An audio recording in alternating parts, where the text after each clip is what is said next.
mechanical instruments like the Michael Somorley. Yeah, but something is moving, isn't it? Something is moving. But optics even is if the you don't know what it is. Yeah, but optics is the most.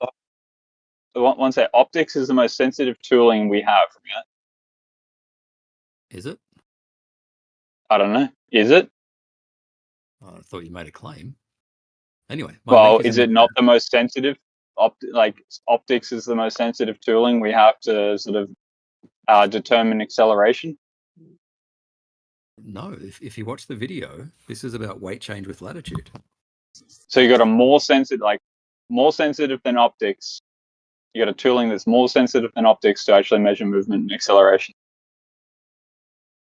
Are you talking about ring laser gyro? Like, I'm trying to figure out what you're talking about. Ring laser gyros? Like the question is, can you feel it? Can you sense it? Is it detectable? Yes. Right? Yes. Cool. You can, so you what can sense it? Sorry, not sense it. You can measure it. You can't feel it or sense it. Yeah, detectable by tool, detectable by instrumentation. No, you're not going to detect it in your inner ear.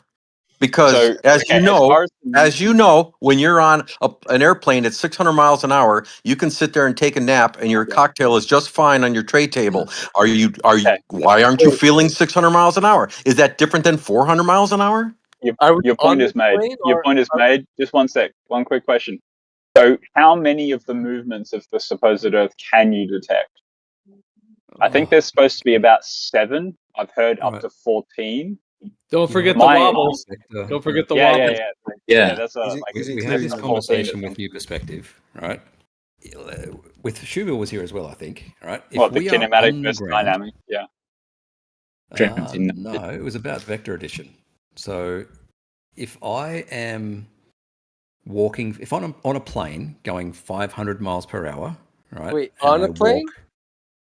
Sorry? In first class or on literally? You're on a plane. On a plane. In first class? He said something slightly wrong. No.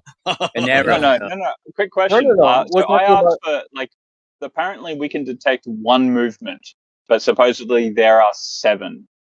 Yeah, but it comes to a net movement.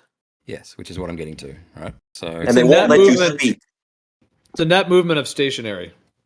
So I'm on a plane. I'm inside a plane. I'm going 500 miles per hour ground speed. Okay. I start walking forward at 5 miles per hour. Right. What does a person on the, let's say the plane's transparent, whatever. The person on the ground, at what speed does he see me going? Well, if the Earth is stationary, you're moving at 500 kilometers, and you're walking back at 5. Is it 5 kilometers per hour less than the plane speed? If I'm walking backwards, right? How can you see speed?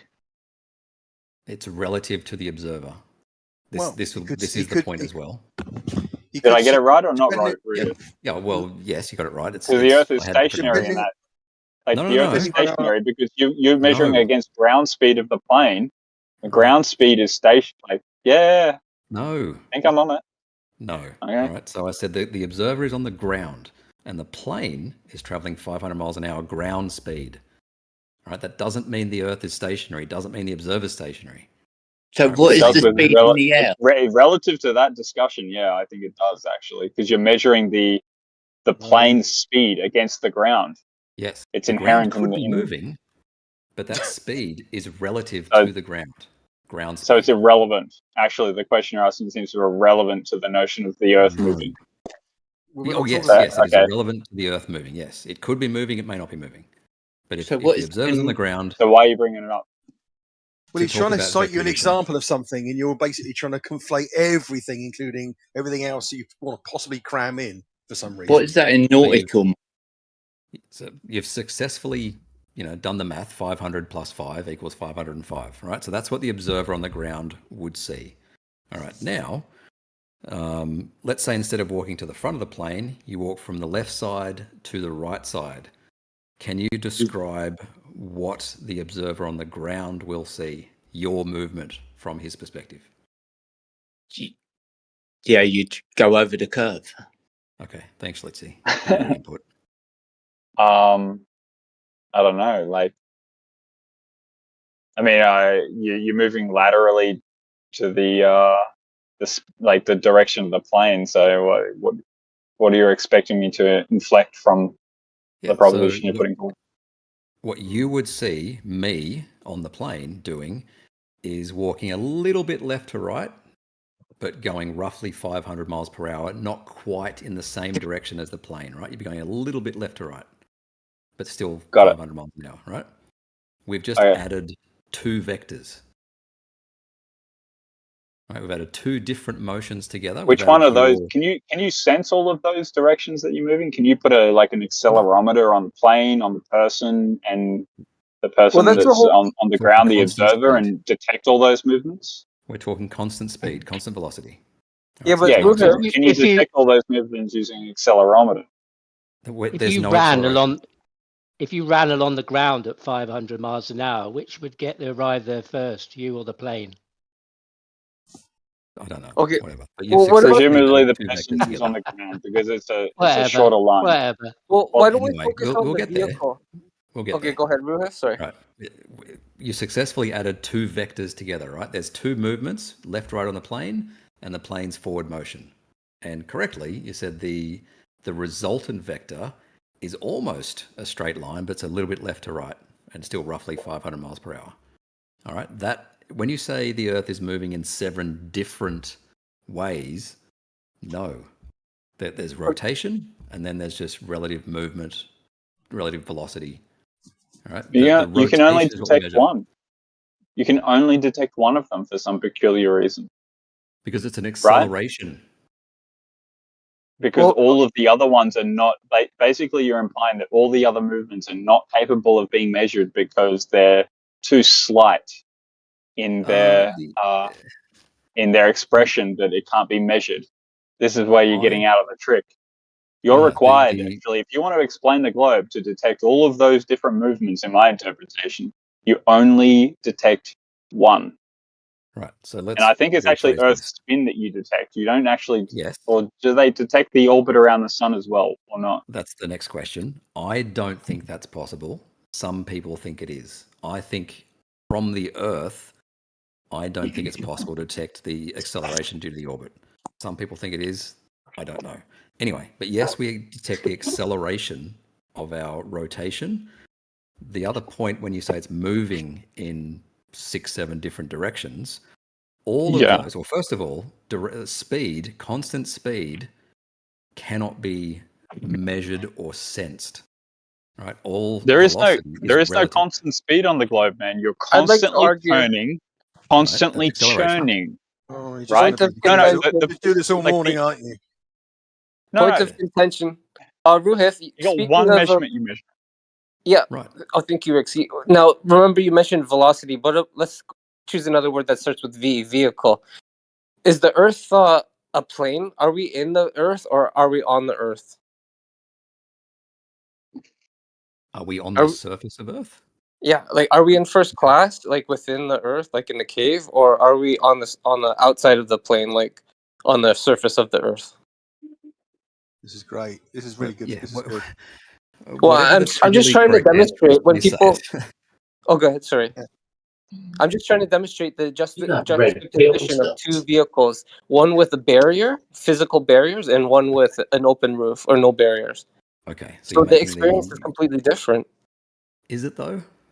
So which movement do you detect though, Ruhif? Do you detect the rotation of Earth? You don't detect the orbit? Do you detect the orbit or not? I don't think it's possible. I would ask a Why physicist not? for a better because we're on the Earth and it's effectively in orbits of free fall. Did I walk into the 2017 sliders panel? So you got a fictional. You got a what do they call that? When they you can't detect the movement, it's like a phantom movement. What do they call that? What? You're aware that we can get our position relative to the other planets in the sun, right? No. Like obviously we're using the sky and we're detecting movement, right? Like we detect a movement, we can attribute some portion of that movement to the sky. But there's all these other movements that are occurring in the sky that you cannot detect, right? Yeah, we can't detect constant velocity. So when you say there's 7 motions, there is no constant velocity in the globe, bro. You are rotating in at least 7. Like, I don't know about the 14, but I know at least 7 different movements that the globe is. Right, but you can't name them. They say it's slow. Let's go through. Let's go. You wanna name the movements? Yeah, give me a chance to respond to each one. Wait, when you say okay, never mind. I'll wait. I'm gonna try. I don't know if I'll get to the full 7. So let's see. You've got the Earth rotation on its axis. Yes, simple. Measurable. Great. Okay. You've got the Earth rotating around the sun. Not sure if it's measurable. Not sure. Not measurable. Great. Okay. You've also got the fact that the Earth and the Moon. Not sure. Not. He said not sure.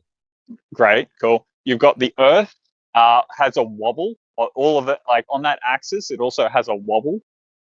That's one of them. The new. So then you've also got got a relationship going on with the Moon and the Earth, right? This one at a time. Those two celestial bodies of the Earth and the Moon are rotating around a central point. The Moon isn't rotating around the central point of the Earth. There is a common central point between these two orbiting bodies. This then creates another one. This is acting 13 times, right? Because the Moon is 13 times a year that happens. It's rotating around that central point, which is apparently 1 kilometer from the Earth's crust. Okay, so back to the first one, or the third one, sorry. When you said it has a wobble, do you mean the precession of the equinoxes? Yeah, as far as the rotation of the Earth, yeah. Yeah, so we measure that. The pole star changes. What do you mean it changes? Polaris was like several degrees away from the pole 500 years ago. It probably does not. There was a monument 500 years ago. What's the guy? You know of 500 years ago, Ruhif? Because Tycho Brahe measured it. Brahe, hey? Yeah. Ptolemy measured it as well. Look, I think Riksky, next time we enter this conversation, the Earth-Moon Barry Center, that orbital momentum epicenter, is 2,900 miles from the Earth center, not 2. I thought it was 1 kilometer from the crust of the Earth. That's what I got from NASA last time I looked at it, but I'm happy to. It's around 26% of the radius from the Earth inside. So did they change it maybe, or it's always been that way? I suppose. Maybe you misread it. Who knows? Maybe. So we can't detect that movement, though, right? That's my point. In the big, in the overall conversation of what's occurring here, we can't detect that movement. We can only detect the rotation of the Earth. We can't detect the orbit. We can't detect. I think was it Pazza? You said the Barry Center. We can't detect that. Right, just so the rotation of the Earth for some reason. Which then when you say we can't detect it, by what mechanism do you think we can't detect it? Which is the Sagnac effect, which has to do with the sidereal motion. Anyway, the precession of the equinoxes takes 26,000 But that detects it, doesn't it? No, you're just observing lights in the sky. Is that detecting it? No, you're just looking at lights in the sky. It's not the movement you're detecting. The Sagnac effect is looking at lights in the sky? No, you're attributing lights in the sky and your position on the Earth, and that's cause for the differential. That's how you're detecting it, quote unquote. You're not detecting movement in and of itself. Is the Sagnac effect looking at lights in the sky? I suspect so, yeah. I don't know too much about nobody said that. Hang on. Nobody said it has anything to do with looking. Nobody said it has anything to do with looking at lights in the sky. Then why is Riksky saying it's having to do with looking at lights in the sky?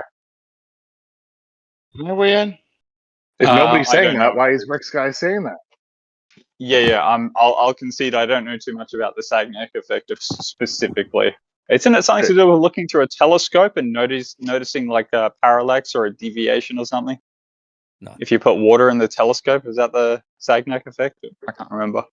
No. Can we finish precession of the equinoxes quickly? All right. So the cycle. The cycle. Yeah, takes you can't detect 26,000 years.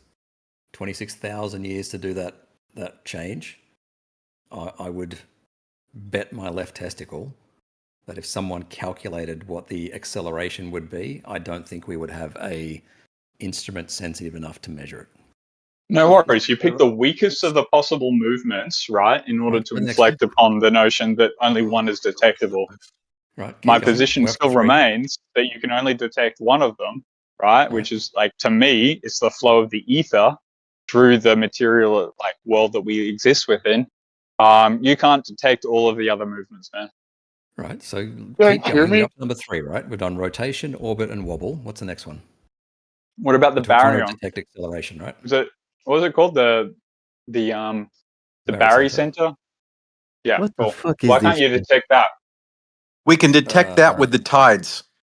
Oh my god! But how do you measure? Oh, I don't even know what you measure for acceleration.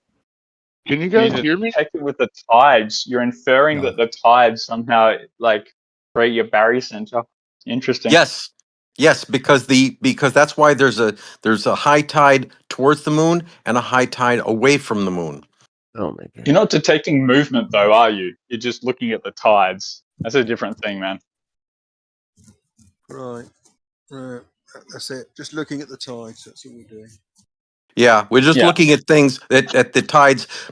As the tides rise and fall twice a day, and following the phase of the moon. Yeah, that's not detecting motion, is it? Of course not. Oh yeah, no, but you're attributing that movement essentially, which could be electromagnetism.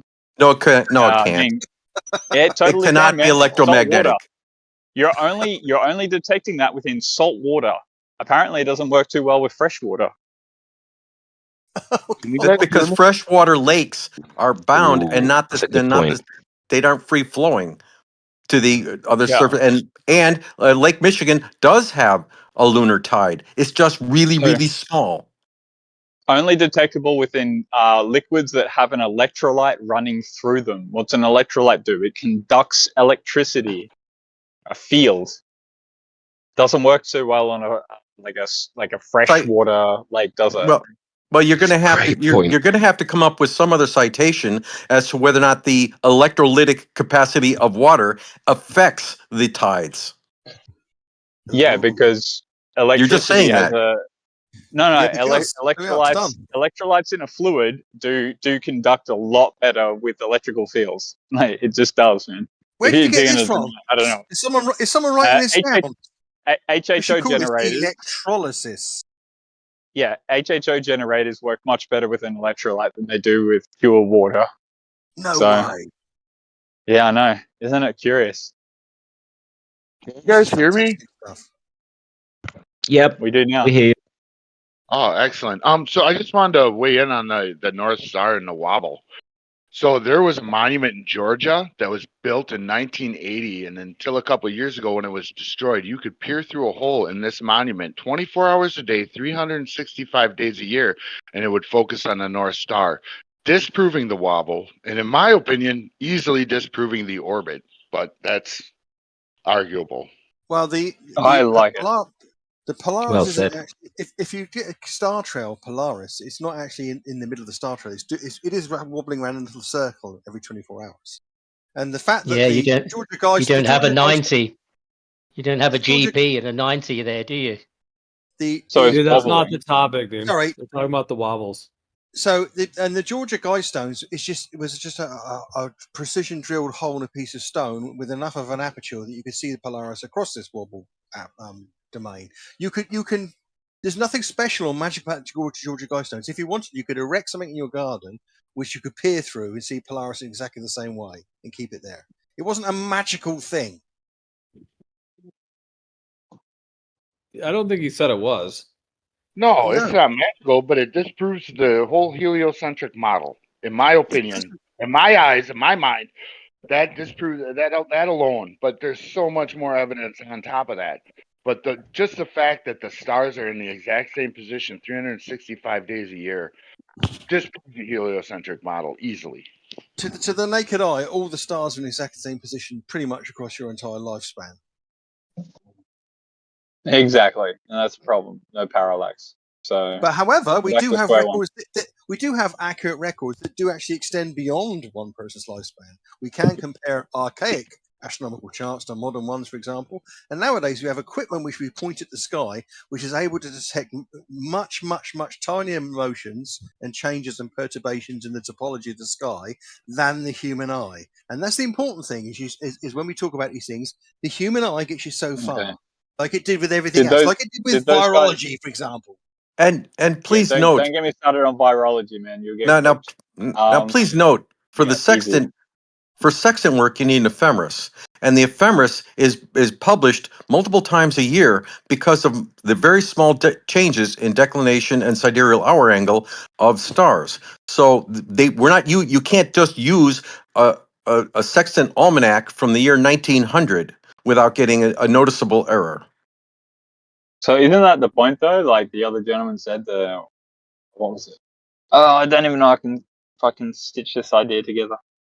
His point was that he believed the geocentric model is crushed because none of the stars move.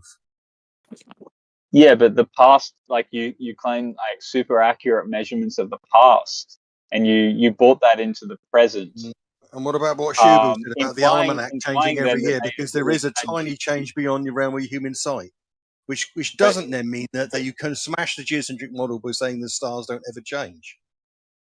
Yeah, but they don't change because they're so far away. Well, now you see you're diverting now, aren't you? What you're saying now is I've got to a point in the conversation where we're having to focus on a point made and a retort, and then you decide it's just time to bring in something else. You're literally scattergunning it every time. Maybe a little bit, yeah, for sure. I mean, I've got my own sort of bugbears with the model, and other people have theirs, so... You know, if it's scattergunning to the point that like one person presents theirs and I present mine. You know, they do change over time, though. Their positions in the topology does change only slightly. How do you know that? Because the almanac changes. He just told you there's a practical demonstration of the fact that a 100-year-old almanac won't give you an accurate position on the ground as good as a contemporary one, because the reference information about where the stars should be and where they are in the topology of the sky is very slightly, very nuanced, but it's changed. And if you do an accurate measurement against that, it's not the same. How do you know the measurement of the past was accurate? If you want to refer back to history, how do you know that the measurement was done so accurately, right?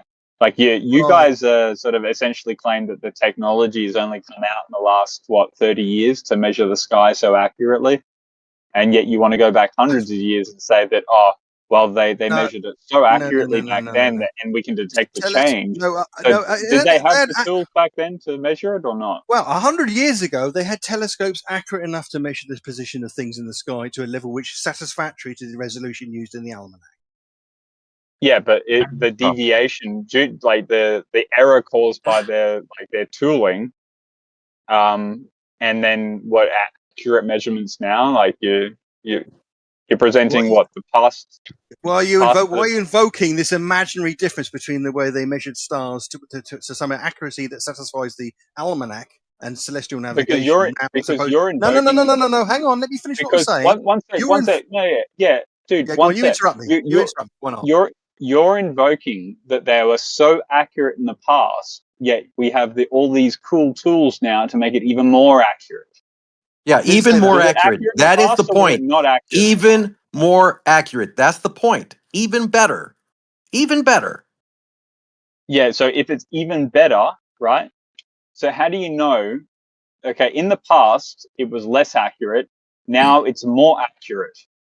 So there's a deviation that's occurred there, right? So how do you know that it's not the tooling that creates the consequence for your supposed deviation from where the star actually is? So you're claiming that the tooling of the past. It's a bit hard for me to actually sort of articulate. Yeah. Well, the point is that the tooling of the past, or the tools of the past, were less accurate. Now we have more accurate. So, Schubert, if we took the measurement mechanism they use today and we use it in 3 years' time, would there be a measurable difference? Of course. There we are. Now that answers your question. To be clear, in my 100-year-old textbook, it gives the declination of Polaris and says by the year 2100 it is predicted to be notable, significantly less, and that prediction has come true. So yeah. Less what? Like, is it getting closer to the center, or is it getting further away from the center? The declination of Polaris is increasing and will increase until the end of the century, and then will start to decrease.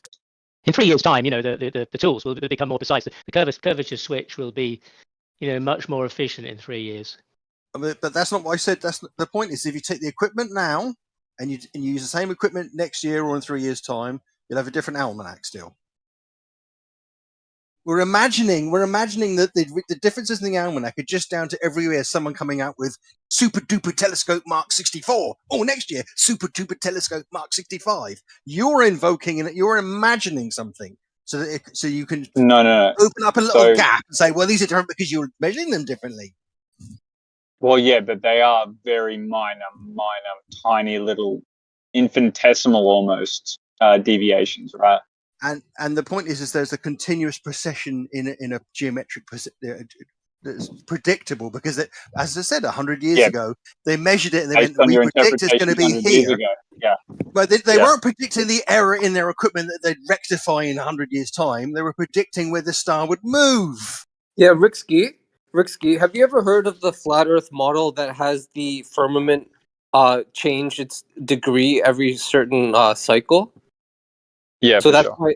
Oh yeah, so that's why you would account for the stars. I think it's just down to human error. I think the realm in and of itself will kind of wobble and change a little bit, and that's all they're detecting. But then they're calling it sort of Earth movements, and therefore, it becomes an instantiation for a globe claim at that point. I agree. Can I just throw in that Isn't that how you measure the Earth model of the black sun? The Mason's model of the black sun involves tilting and wobbling. I know it's esoteric and way out there, but there's always been a model of the black sun having a wobble on a flat Earth model. Isn't that how the flat Earth model is made, by looking at the sky? Nah, not really. I don't think most people have really come to the term. Like, seeing too far as like distance observations is not a claim of a comparison between the sky and the Earth. Like measuring latitudes. Purely looking at it. Rick, you know why they had to abandon these historical almanacs? Because they've stretched it over a globe and they use GPS. I suspect the shape of the Earth by looking at the sky, that kind of thing. I suspect that their compilation and the ability to create within the human imagination that the star is so far away that they can get away with this sort of slight deviations. These slight deviations are explained essentially because you say that the stars are so far away. Are you sure that we abandoned the 1986 almanac because it was inaccurate, or because it's not 1986 anymore? No, because you stretched it over. You stretched and you're using GPS, and it doesn't marry up. No, there's a. That was a very specific question that you didn't answer. It was a specific question. Where did it come from? What are you pointing at? The almanac from 1986. What is the fact that the sky, the stars move? Oh, I'm sorry. Go ahead and ignore my question. Thank you. No, I'm actually asking. I want to engage with the question. Is that all right? Maybe it's a pole shift of the magnetic north, isn't it? I'll presume the best way to engage with the question is to address it. So go ahead and. Yeah, I'm trying to. But what is the notion that the sky possesses? Why does that infer a globe? How's that? What does that have to do with my question in any way?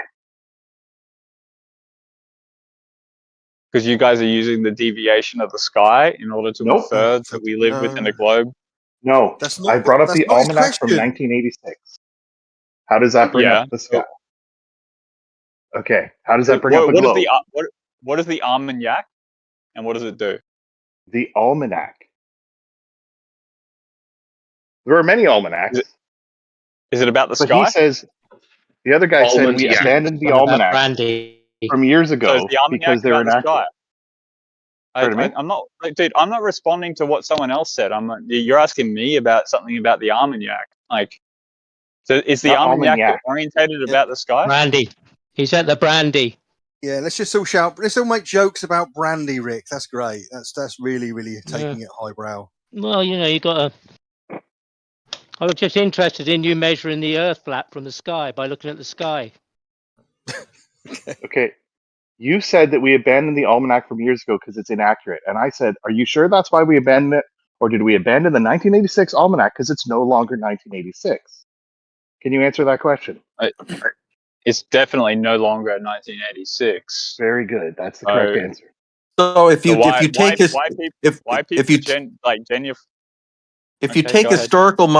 historical measurement data and you want to re-examine it, you would still use the historical almanac for that time. So it's all right to use the almanac now. No, it's all right to use the contemporary almanac that is contemporary with the measurements made. So if you had a 1986 array of data and you want to re-examine it, you would still be using the 1986 almanac. I really don't understand, like, fundamentally why, like, your observations in the past and the almanac have got. I mean, it's not that hard a word to pronounce. With a flat Earth. Yeah, it's like he's doing it on purpose. I didn't have any trouble pronouncing it, dude. Why? I think it accounts for the fact that when you try and get a position, it's not exact. That's why none of it's exact. None of it's exact. Yeah. Why you can't find an exact position by that way. You can't do it. Why is that? Why is that a problem for flat Earth? Why is that a problem for flat Earth? Why is that a problem for the flat Earth? Because they can't get a fix. They can't get a position fixed. Yeah, there is no flat Earth star almanac. No, all you're doing is saying that the reason for the deviation is because the Earth has moved. Yet you can't detect the movement of the Earth except for one particular movement. Doesn't make sense to me why you guys are coming to this conclusion all of a sudden. Because it's not all of a sudden. Like the sky. What do you mean all of a sudden? Deal with it. The sky moves. Deal with it. What's the problem? There is right proper motion. There is precession. There are a lot of things that go on. And yes, these things are measured and have been measured at the highest level of science for a very long time. Improvements have been made, but that doesn't mean that the measurements of the past were inaccurate to the point of discarded. Every time that you guys invoke science, I automatically think that science is literally there to torment nature. So your inflections upon, like, just, I don't know. I suppose I got to deal with that at some point. My understanding of science has changed quite a lot. You guys keep invoking it as it's like it's a religious order, man. You got one of the greatest study of nature. So one of the greatest advancements in civilization. One of the greatest advancements of nature. Period. One of the greatest advancements in civilization is navigation, and the navigation has been very good and very successful for a very long time. I agree with that. No, I agree with that. Like, I mean, this is the scientific endeavor. It's in order to sort of turn the creation into something of a commodity that can be bought and traded. I don't disagree with you on that sentiment. As long as it's quiet, I have a favor to ask everybody if they could quit talking over everybody. If somebody's in the middle of a sentence, just give them a chance to talk. And then maybe after you're done talking, just give it a break to see if anybody that's a little quieter wants to jump in.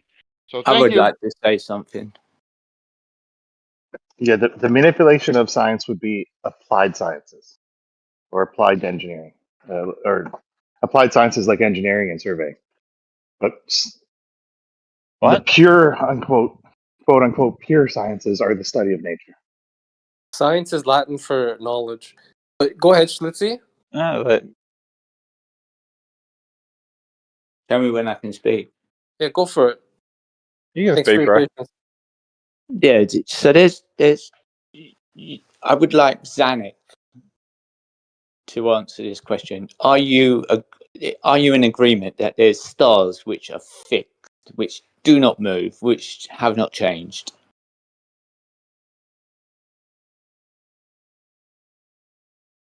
I don't see Zanuck here. See here?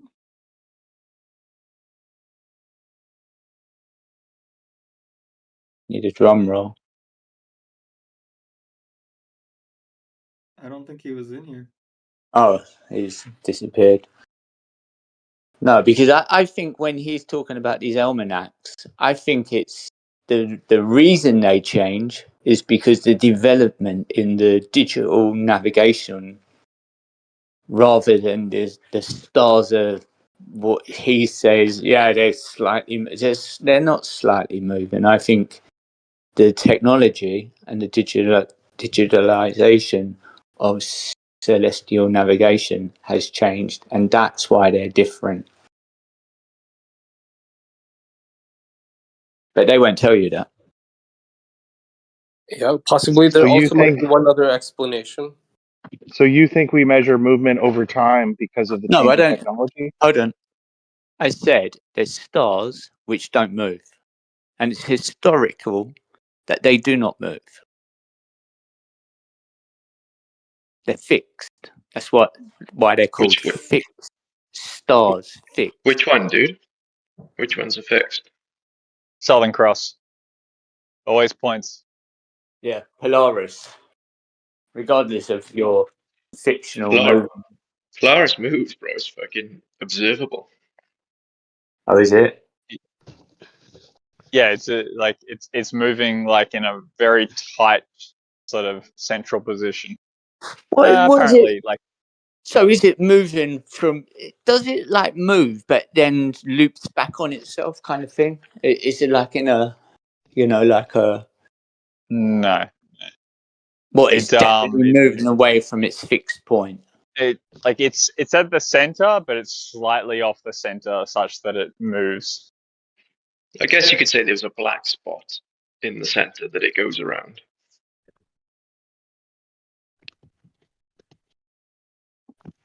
Isn't that weird? That's what I say. So it's like imagine it on a railway track, weird, man. just moving around. Like, why has the North Pole got a Polaris, like a center point?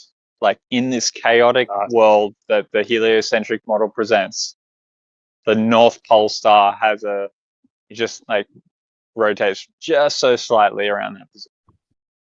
So peculiar. Why is that peculiar? Yeah, why? If it was in the south, you'd say it was peculiar in the south. It's not in the south though, so I don't need to consider it. Why we do you can say ignore it's that. peculiar? We can ignore that fact, right? Why do you say it's peculiar? Okay, so if you add up the notion, the observation of the analemma, you got a tighter ring at the north and a wider ring at the south. So that's asymmetrical. Yes. Does that have to do with the oblateness of our orbit? You think that that's caused by the oblateness of the orbit? Yes. What do you think causes it? I would have thought that the nature of the orbit, as far as the observation of the sun, would be rather symmetrical. Why would oblate be symmetrical? Well, I mean, it is on the axis of oblateness, sure, but because the nature of orbits are to find a central balance point. So it's trying to find the orbit, like the Earth has been in an orbit for what, 13 billion years or something, or 4 billion years, I think is the.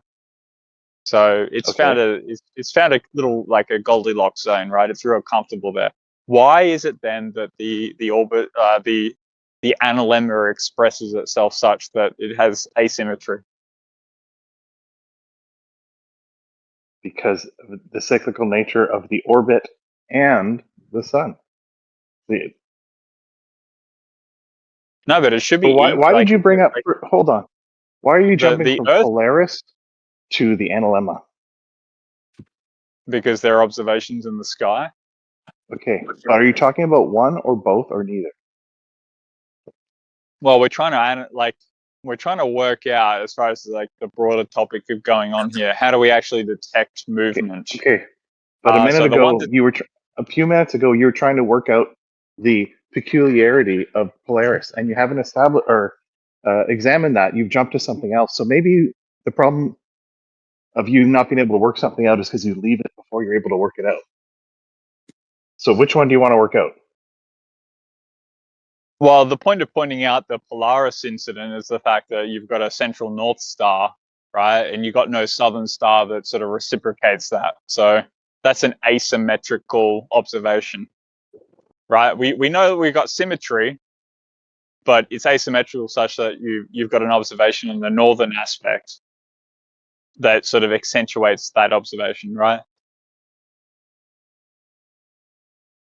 Do you get what I'm like implying from the asymmetrical statement?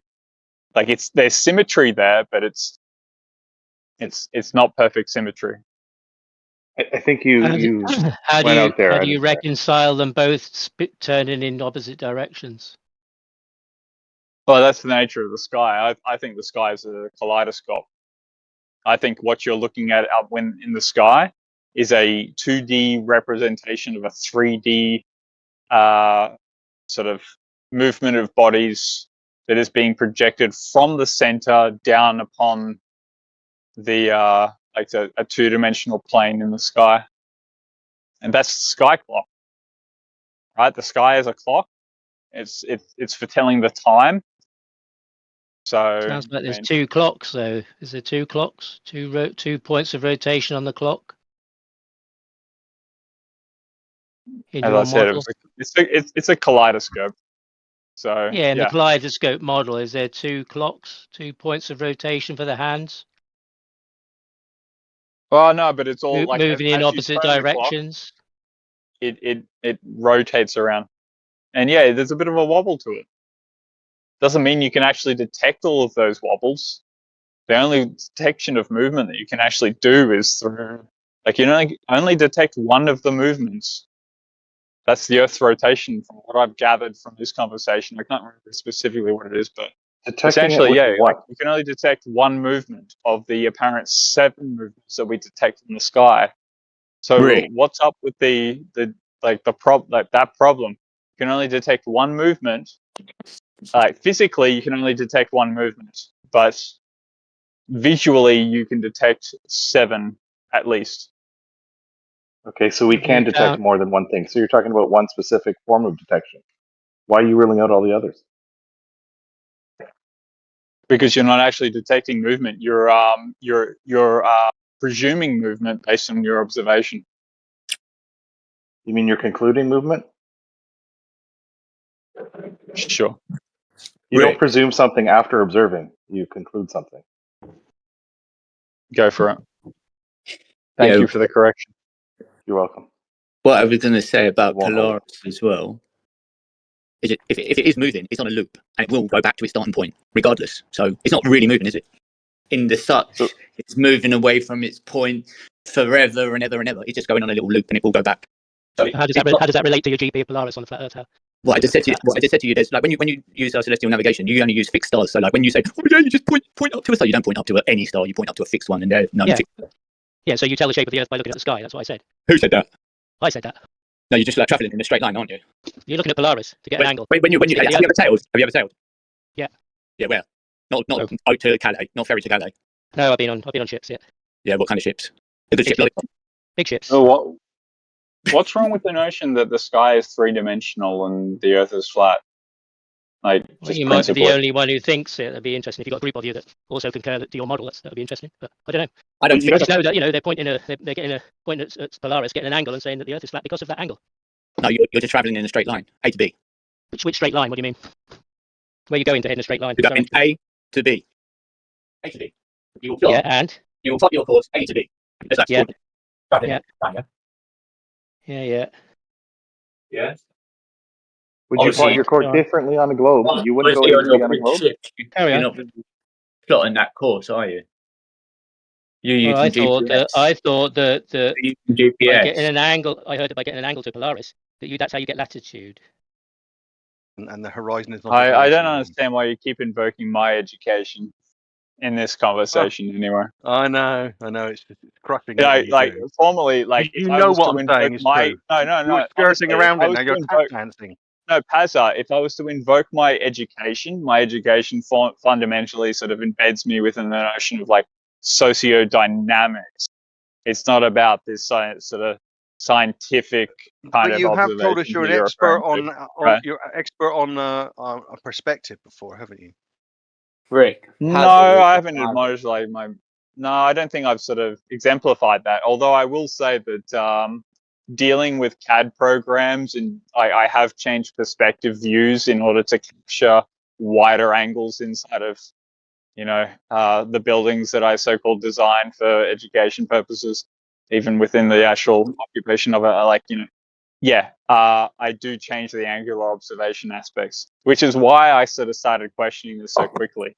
I was rather quickly able to go, oh, this is just a angle of observation incident problem rather than sort of anything else. That doesn't mean anything, does it, though? An angular observation incident problem. What does that mean?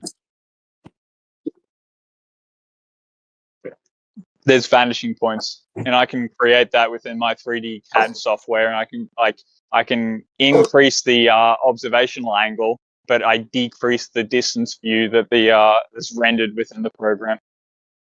So fallible, it can't work up from down.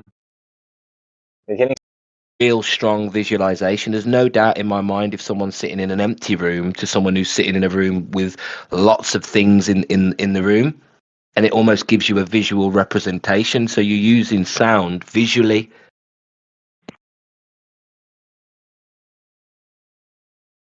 And it's all how you interpret it. Yeah. How would a camera work then if it's unique to the human physiology or biology?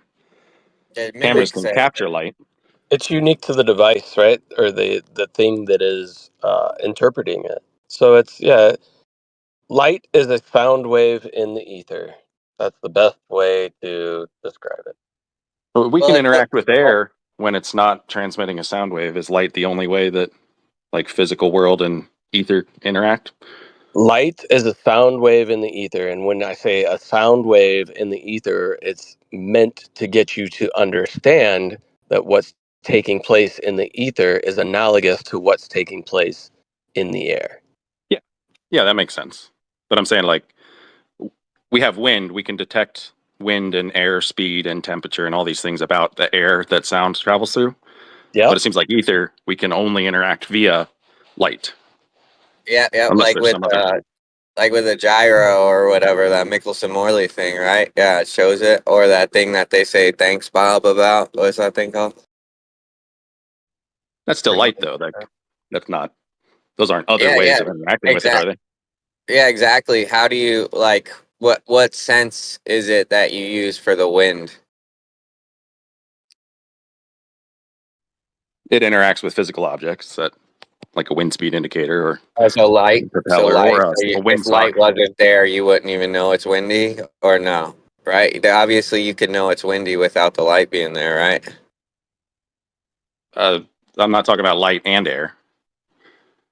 Well, yeah, you are, because when you say it affects the things, like if you see wind blowing through a tree without light, that wouldn't be a possible observation. No, but I'm saying you can interact with the medium of sound without sound waves being present. And I'm just asking, can you interact with ether, the medium of light, without compression rarefaction interaction? Does it do anything else, or? What do you mean there's not sound present? Anytime that air is moving, compressing, and rarefaction, it will create a sound. Well, then there are properties that air has. There are properties that air has that separate from the sound. You know how people say they can hear the silence? You know what I mean? If you yeah. So in the Schrodinger's cat argument and the double split experiment, it was the art of the act of measurement, and it's almost hinting of consciousness. So if an instrument is being used to measure something, it's like the particle or the wave or whatever acts accordingly based on the observer. So maybe we take that into account. The act of measurement and observation creates the light. Well, it's incredible what you said, Roots, like that it's individual to the observer. Obviously, that could be the case, right? Especially because they say there's other animals that see more spectrums of light and they see in a different form than we see. So then that would be based on their specific senses, I guess, and how it interacts with them. You know what I mean? And it might be more advantageous to someone like something that hunts in the nighttime. You know what I mean? So with that being said, if an animal could speak, and we recorded light, and the human can see the light ray and the appearance of a ray, would the animal, who would also see this on a screen, would they see more than the human? Even though the instrument is captured, we think the instrument has captured what it's captured, but is there more information, even through the instrument, that could be accessed? So are cats and dogs seeing more on the telly than we are? The television takes advantage of like not a glitch, but if that image permanence of our eyes. It's not like we see in infinite frames per second, quote unquote. So the image doesn't appear to flicker to us, but I think there's some animals that they just see the flicker and they're like, that's not normal. Like a cat sees another cat on TV and usually doesn't think it's a cat or, react accordingly. Yeah, they got the dog channel though, right? With other dogs on it, so you could put it for your dog. But yeah, Okay, it's pretty funny.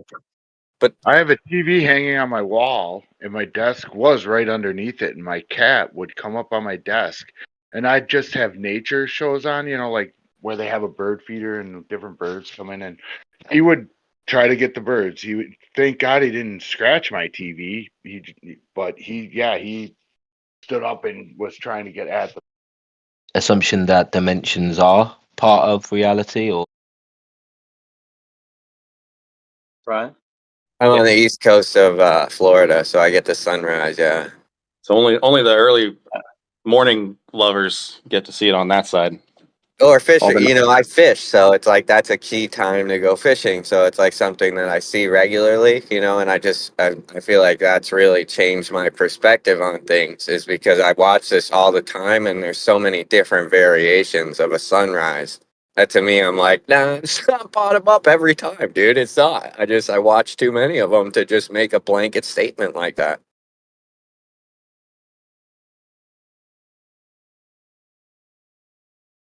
I'm like slow to make any ultimate statements like that, like a blanket statement, like everything behaves this way. Like that's like rare to hear coming. I think it's really bold to make claims of that nature.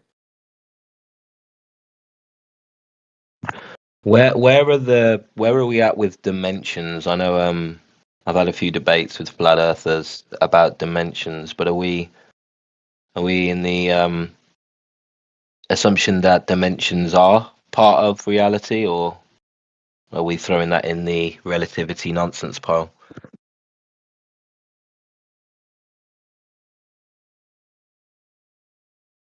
Well, I was going to bring that up earlier when you talked about if we hooked up an animal. Like there is an account in the scriptures of that a donkey being able to see more than a man can see, and this donkey was like walking into like a spiritual being, and it kept on trying to avoid it. And finally the donkey said like, yo, what the heck, dude, we can't go that way. There's a spiritual being there and our eyes can't see it. So spiritually and scripturally, I would say if you're talking dimensions in that sense, there is more dimensions than we see. But Do you think the donkey could always see that? Like donkeys can always see those beings, and only in that sense was it able to communicate? Like, dude, stop whipping me. Is it like Shrek? Yeah, yeah, no, I do think that animals This is the can see. episode of Shrek right now. Like donkey, what do you say? what left or right? I think that's where they got the plot from, honestly. Because isn't it Balaam's donkey? Isn't Balaam the one that tries to go and sell that donkey in the beginning of Shrek? Don't they call that guy Balaam? I haven't done a deep esoteric analysis of Shrek, so I'm at a loss to that. It's about time you do. But no, I reckon there might be one there. With the animals though, it's a possibility. You ever hear the thing like when you see an animal with two different color eyes, those animals can like see in the spirit realm? You ever like that's like a wives' tale or something? You ever hear that? Not specifically. Yeah, but I've heard that one. I don't remember what the owners of the donkey. You talking about Bowie? Woman. Like, what do they talk about? Like, when people have two sort of different colored iris, like Bowie, and a couple other. You know what I'm saying? I think Bowie was a gatekeeper. Yeah. Bowie was doing something mystical. I don't know that. I You heard just that mentioned can happen. the colored iris. I heard that can happen through stress. I'm not sure if it's true though.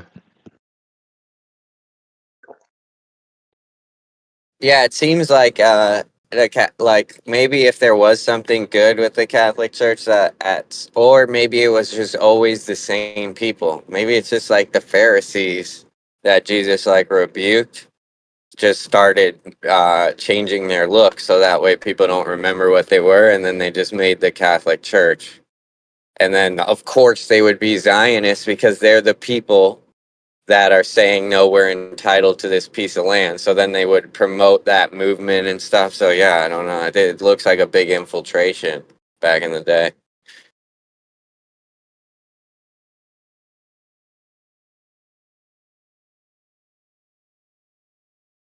And I don't really have like a huge issue with the Catholic Church. I mean, I'm not all for them, but yeah, I do think I have to give them credit where credit's due, because I don't believe I would have the scriptures in the same way that I do in capacity without the Catholic Church. So it's an interesting concept that the bad can be used for good.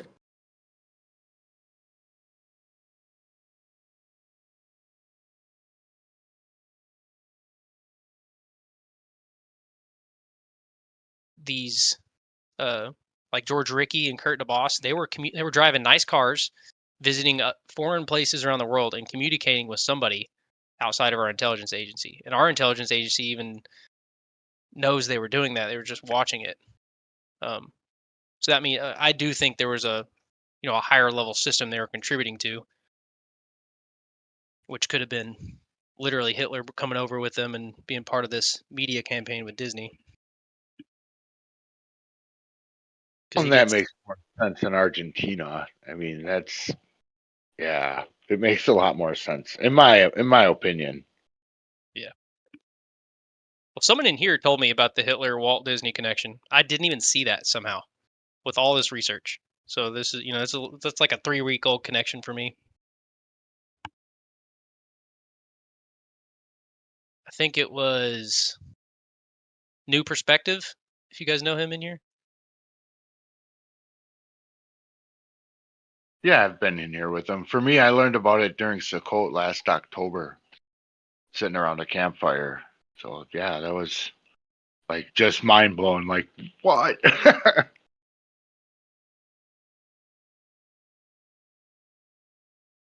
Dude, it's so wild.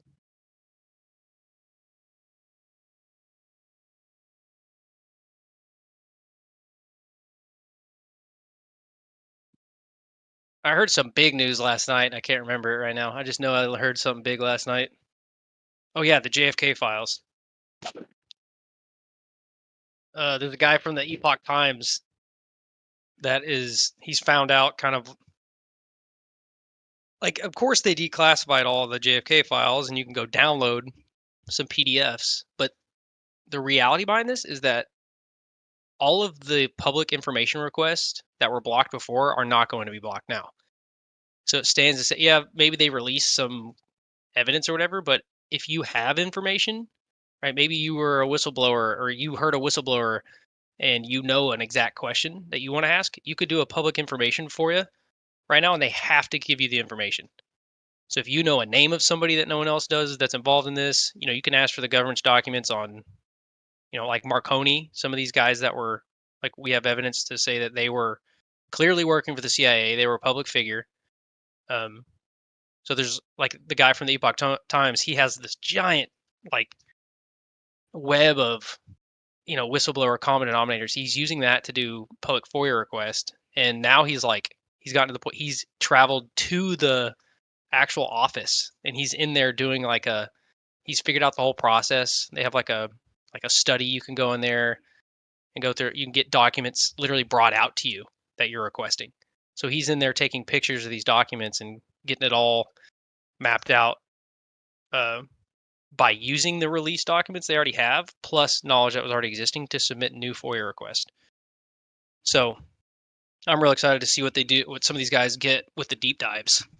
Because the response they're getting, like everyone right now is probably in the same mindset, like, oh, it's like a fire hydrant tactic. There's not a, everything in there is kind of repeated over and over. It's probably annoying. And if you have looked at them, you know that it's annoying. Like it's a lot of repeated information. You can't search it. It's just, you literally have to scan 80,000 documents. Well, if the whole catch was you've actually got to go FOIA or information to get the real information about it, you could use that as a guide to submit information requests. So I think people are going to, I guess, dig into this layer or that layer and get past it.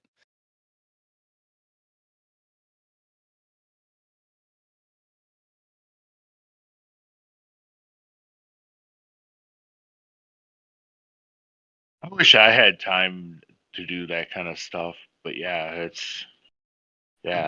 I hope they come up with some good stuff. Yeah, and money. Like Epoch Times is just paying for him to stay in a hotel up there next to that office, so